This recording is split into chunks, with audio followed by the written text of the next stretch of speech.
بسم الله. بسم الله، أعوذ بالله من الشيطان الرجيم. بسم الله الرحمن الرحيم.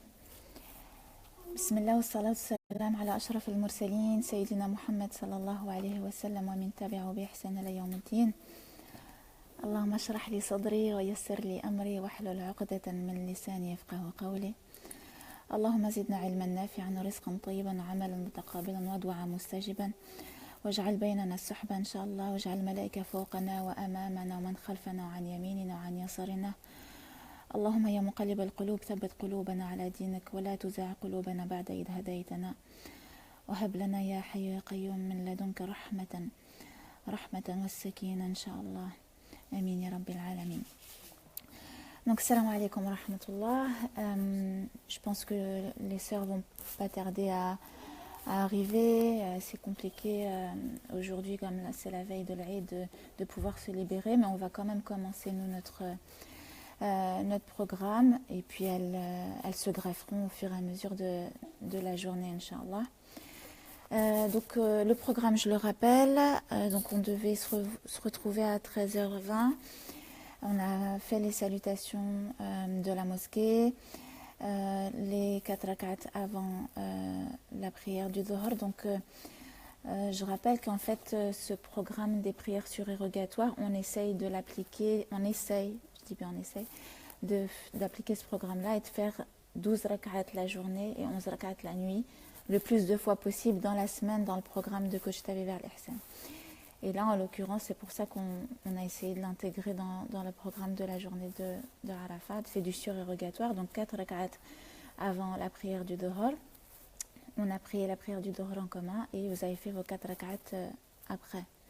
Alhamdulillah. Donc ensuite, il y a dans le programme, il y a un petit rappel, mais vraiment il sera court, d'ouverture pour préparer nos cœurs à cette journée, Inch'Allah. Ensuite, on a le dernier hajj du prophète sallallahu alayhi wa sallam. Asma nous expliquera en quoi ça consiste et de quoi on va parler exactement. Ensuite, on va faire une séance de zikr sur la prière sur le prophète sallallahu alayhi wa sallam. Ensuite, on s'isolera comme si on était à Arafat. Et on va se mettre en station, si je peux dire, devant Allah, et on va faire nos invocations. On va se poster devant Allah, devant sa porte. Et on va lui demander qu'il nous ouvre la porte de sa miséricorde, la porte pour être exaucé, Inch'Allah. Et on fera la salade du besoin. Donc pour ceux qui ne connaissent pas, on vous expliquera ce qu'est la prière du besoin. Individuellement. Chacune prendra son tapis et priera à la prière du besoin. Ensuite, on va faire en sorte de visionner. On a ramené donc la télé là pour visionner les pèlerins en direct de Arafat. Je pense qu'on va essayer peut-être d'inverser pour qu'on soit synchro. Peut-être qu'on le fera avant parce que là, sinon l'heure passe et on risque de pas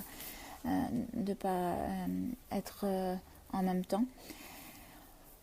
Si la technique nous le permet, on va faire en sorte d'appeler nos sœurs qui sont là-bas, notamment la sœur qu'on a envoyée pour le pèleriton. Il y aura un temps de repos, puis après il y a l'Asr. Après l'Asr, il y aura la séance de zikr avec...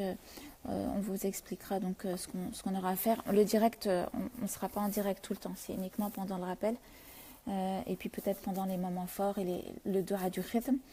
Donc ensuite on va lire le Coran. Il y a un khitm il y a deux khitms. Il y a un khitm mensuel, donc une clôture de Coran mensuelle. Il y a des sœurs qui se sont engagées pour terminer le Coran pendant Dhul Hijjah.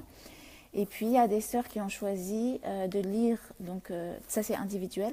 Puis il y a des sœurs qui ont choisi de faire une clôture commune. Donc chacune a pris sa partie. Donc 30 sœurs ont pris leur partie et normalement tout le monde a dû finir aujourd'hui, donc on va faire la clôture, on va lire les derniers passages et puis on va faire le dua du khitm. Asma va nous faire un joli dua Inch'Allah de khitm. Quand rien n'est prévu, tout est possible, Asma, mashallah. Et puis on va faire le dua avec les 99 plus beaux attributs de Dieu, donc ça c'est une surprise Inch'Allah. Puis on préparera l'iftar, on priera Salat al-Maghrib et puis on fera la rupture en commun, puis on discutera et on rangera, et ce sera la prière d'Isha et la dua du clôture. Voilà. Donc une belle journée en soi nous attend. Le programme, c'est un prétexte, bien évidemment, et finalement, il n'y a aucune obligation si votre cœur vous dit d'aller faire quelque chose d'autre, vous avez besoin de vous recueillir, de vous isoler dans la mosquée, de Bismillah. Voilà, vous êtes obligé à rien du tout, Inch'Allah. Donc, on va commencer le petit rappel pour ouvrir et nous préparer à cette journée, Inch'Allah. Alors, est-ce que le son est bon pour le direct? Est-ce que c'est possible de faire le dhikr en live? Oui, pourquoi pas. Ce serait bien de faire le dhikr sur notamment la salat al-Nabi sallallahu alayhi wa sallam, la talbiya. Pourquoi pas, tu sais, on met la talbiya, Inch'Allah, et puis Inch'Allah. On va essayer, Inch'Allah. Le son, c'est parfait. Quel son? Alhamdulillah. Ok. Donc, même si toutes on a eu ces temps-ci des rappels à la mosquée sur l'importance de la journée de Arafat, on va quand même reparler de ces hadiths et on va se les remémorer pour nous mettre en condition, Inch'Allah. Donc, on est aujourd'hui un des plus grands jours de l'année. Et il faut qu'on se dise ça. On est aujourd'hui l'un des plus grands jours de l'année. Et certains vont même vous dire que c'est le plus grand jour de l'année et non pas un des plus grands jours de l'année. Et on va voir pourquoi. C'est le jour où Dieu nous garantit son pardon. C'est le jour où Allah subhanahu wa ta'ala garantit son pardon à toutes ces créatures qui vont lui demander pardon. Et on va demander à Allah subhanahu wa ta'ala qu'il nous comble de sa miséricorde et qu'il nous pardonne. Allahumma maghfiratuka awsa'u min dhunubana wa rahmatuka arja min indana faghfir lana faghfir fa innahu la yaghfiru dhunuba illa anta. Et ce jour-là, je ne sais pas si vous avez remarqué, mais ça fait, on en parlait au dernier qiyam, ça fait maintenant 2 ans que, allez, on va dire 2-3 ans, que les gens commencent à se dire que Arafat, ce n'est pas seulement le jour des pèlerins. Avant, on se disait, même Dhul Hijjah. Dhul Hijjah, avant, c'était le mois de ceux qui partent. Mais ceux qui restaient continuaient à vivre leur vie. Et ça fait 2 ans maintenant qu'on essaye, au moins, de faire qu'on ramène un bout de pèlerinage chez nous. Qu'on ramène un bout de cette ambiance chez nous. Qu'on essaye de se connecter à Dieu et de faire que finalement, tout ce qu'on a perdu en énergie cet été entre Ramadan et ce mois, on essaye de le récupérer. Et donc, finalement, se regrouper le jour de Arafat comme nous on le fait là, ou alors se poser à la maison et faire de ce moment-là et de cette journée-là un jour particulier, j'ai trouvé qu'il y a rien de mieux, Inch'Allah, pour augmenter notre iman. Salam alaykoum, Cécile, marhaba. Donc, ce jour-là n'est pas seulement le jour des pèlerins, ce jour-là n'est pas seulement pour les gens qui sont sur le mont Arafat.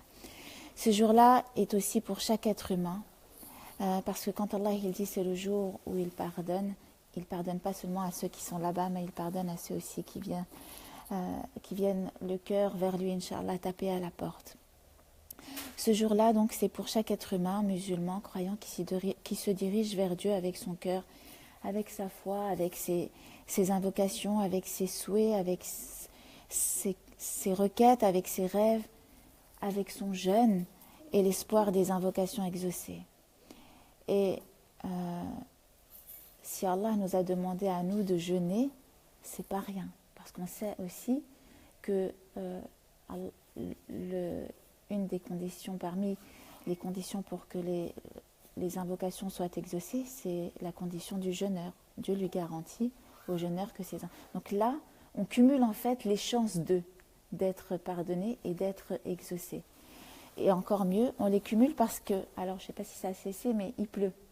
Donc, il pleut, nous sommes la veille d'un vendredi, donc on va accentuer nos doigts après le Maghreb, hein. Et on est en état de jeûne, et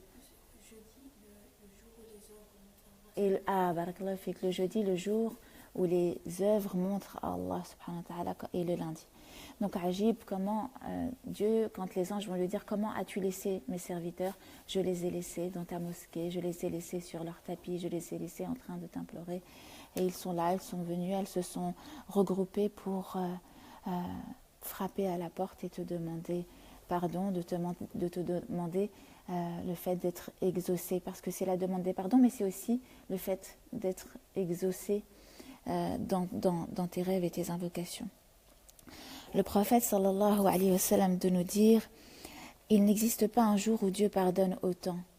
Dieu pardonne autant à ses créatures. C'est comme si là la porte, elle est grande, elle va être grande ouverte.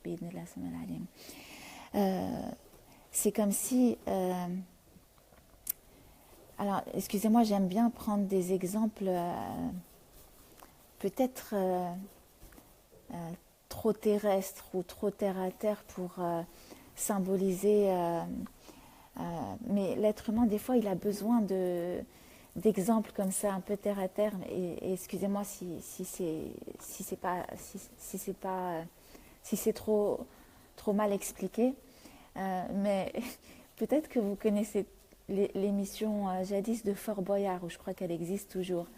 Et quand ils arrivent dans la salle du trésor, à la fin, il faut qu'ils ramassent un maximum de pièces, ils se portent et ils essayent et ils ont un laps de temps court, subhanallah, pour en amasser le plus. Et subhanallah, on va dire que cette journée-là, tu viens et tu te dis, c'est la journée où tu vas essayer d'avoir le plus de baraka, le plus de doua exaucés. Et on le voit quand tu es sur place, dans les lieux, on est je ne sais pas combien de millions, mais c'est chacun pour soi. Tu te dis, non, il faut que je demande, il faut que j'en ramasse le plus, il faut que je demande à Allah subhanallah le plus. Tu ne veux pas perdre une seule seconde de ce moment-là. Et c'est un moment qui te rappelle le jour du jugement dernier, on va le voir. Donc il n'existe pas un jour où Dieu pardonne autant à ses créatures comme pendant Arafat. C'est le jour de l'année où les péchés sont les plus pardonnés. Imaginez des centaines de milliers de péchés et Dieu les pardonne en un jour, subhanallah. Et le prophète sallallahu alayhi wa sallam nous a aussi dit, le jeûne du jour de Arafat efface les péchés de l'année précédente et de l'année prochaine. Et il n'y a pas un jour, donc dans un hadith, où le diable est vu humilié comme ce jour et dans un aussi mauvais état comme pendant le jour de Arafat. Il n'y a pas un jour où le diable est vu humilié et dans un aussi mauvais état comme pendant le jour de Arafat. Il met de la poussière sur sa tête et dit, je les ai égarés pendant une année entière et Dieu leur pardonne en un seul jour. Je les ai égarés pendant une année entière. J'ai fait l'effort d'eux, mais Dieu par son immense miséricorde et générosité, Dieu leur pardonne en un seul jour. Tout le travail que le diable a fait en une année est réduit en poussière. Il met de la poussière sur sa tête et tout le travail qu'il a fait, subhanallah, en une année est réduit en poussière. C'est un jour où Dieu répand sa miséricorde. C'est un jour où Dieu répand son pardon. Et je vous ai dit que, subhanallah, j'aime ce qu'on est en train de faire du mois de Dhul Hijjah et j'aime ce qu'on est en train de faire de la journée d'Arafat parce que souvent, après Ramadan et l'été fait que notre foi baisse, etc. On en a parlé. Et si on se remémore ce qu'on fait pendant la nuit du destin, pendant Ramadan, on la cherche et on ne sait pas exactement quand est-ce qu'elle a lieu. Et pourtant, vous avez vu, les mosquées se remplissent, on cherche et la nuit du 27, tout le monde est là. Et là, nous, le jour de Arafat, on sait exactement quand est-ce que c'est. Et on n'a pas encore cette habitude de se retrouver, malheureusement. On n'est pas encore assez nombreux, mais je trouve que ça serait bien d'en faire une bid'a hasana, si je puis dire, et qu'on se regroupe et qu'on vive ce moment-là ensemble, Inch'Allah, parce que Dieu nous dit exactement quand est-ce que c'est.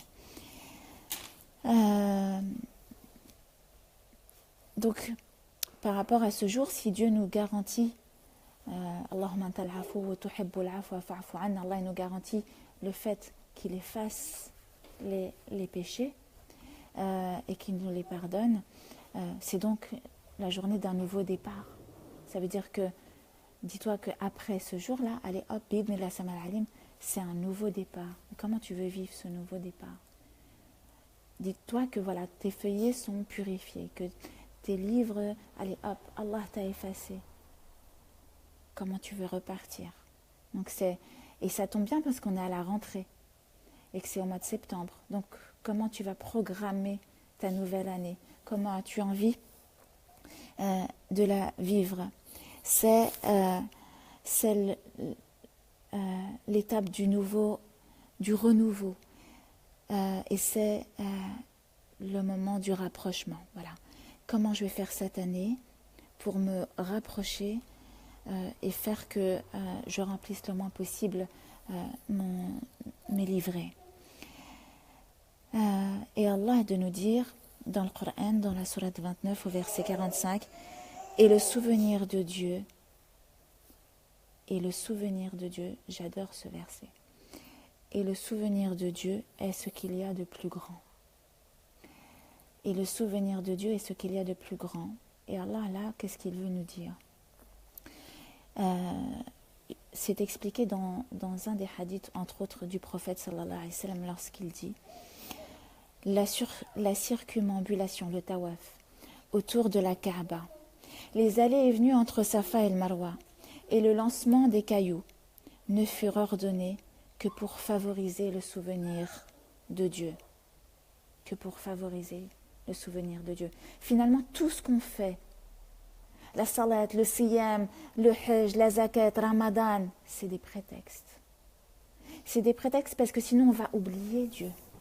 Et le but, c'est de se souvenir.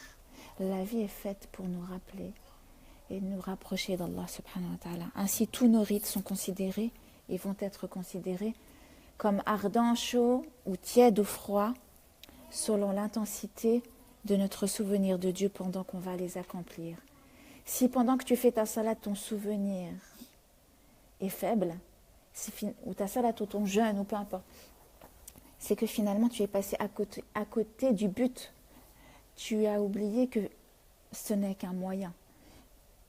Ce n'est que le transport vers, ce n'est que l'outil, mais que le but final est le souvenir d'Allah subhanahu wa ta'ala.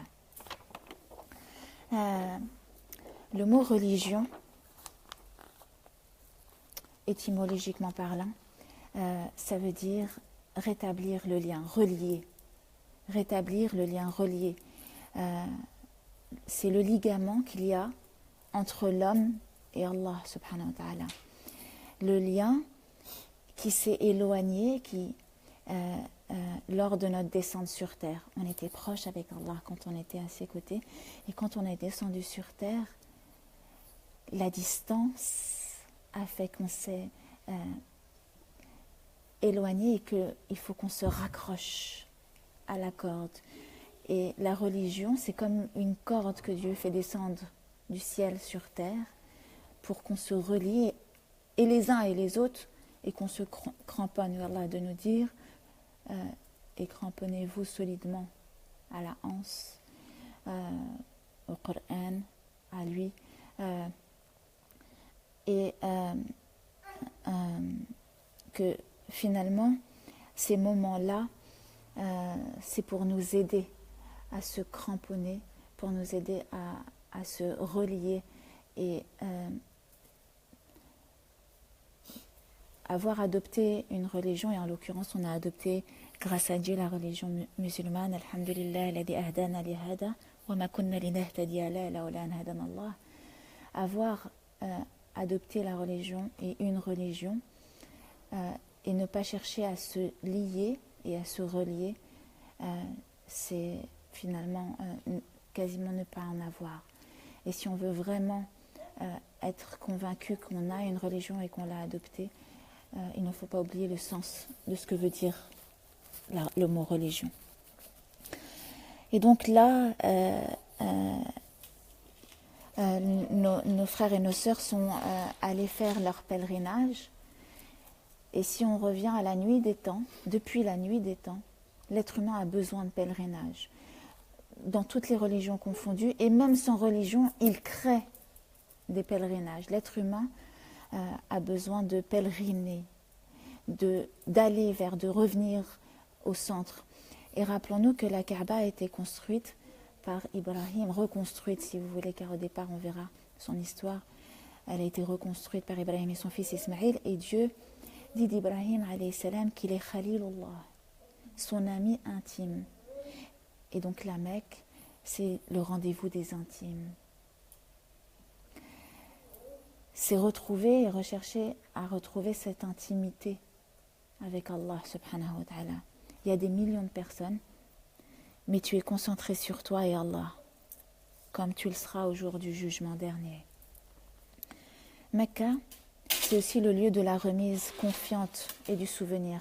Hajar, alayha salam, quand elle a été déposée sur les lieux et qu'il n'y avait encore rien, il fallait absolument qu'elle se remette en pleine confiance en Allah. Et donc cette journée-là, aujourd'hui, c'est aussi la journée de la remise confiante en Allah. J'ai confiance en toi, Allah. Tu ne vas pas m'abandonner. Tu ne vas pas m'abandonner sur terre. Tu es là pour moi et je suis là devant toi. Et comme tu n'as pas abandonné Hajar, alayhi salam, et tu as fait pousser au pied de son fils Ismaïl la source. Mecca, c'est le retour à la source. Le retour à la source, et ça va beaucoup plus loin que ça. Quand Allah a créé Adam alayhi salam et qu'il a demandé aux anges d'aller chercher de la terre, donc les anges ont pris de la terre d'un peu partout, d'où le fait qu'on soit aussi de toutes les couleurs. Il a pris de la terre et pour créer le front de Adam alayhi salam, il a pris de la terre de Mecca, subhanallah. Et c'est comme si qu'à chaque fois qu'on se prosterne et qu'on se dirige vers le Kaaba, on se reconnecte à notre terre, à la terre sacrée, subhanallah. Mecca, c'est le lieu de la remise confiante et du souvenir.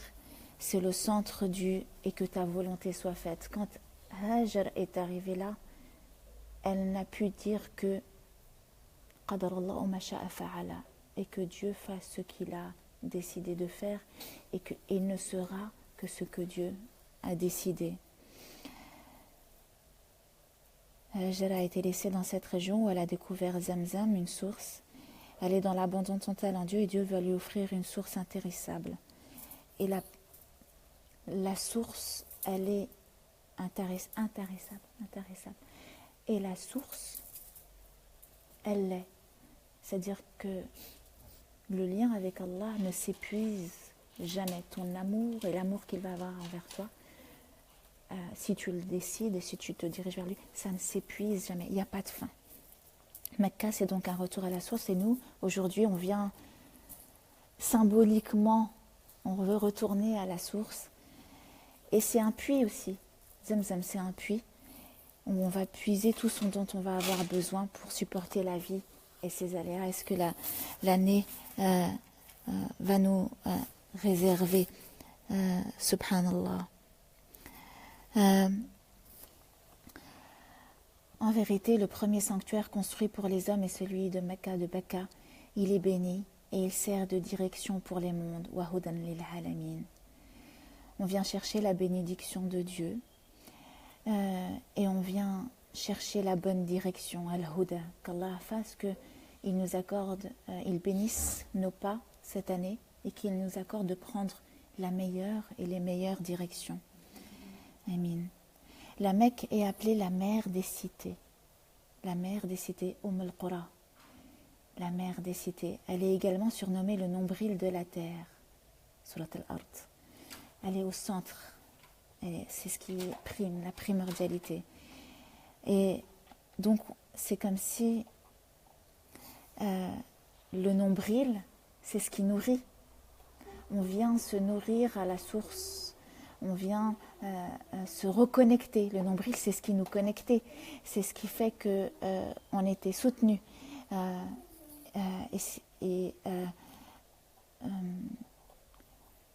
Subhanallah, si la Mecque c'est le nombril de la terre, que c'est là où on va venir se renourrir.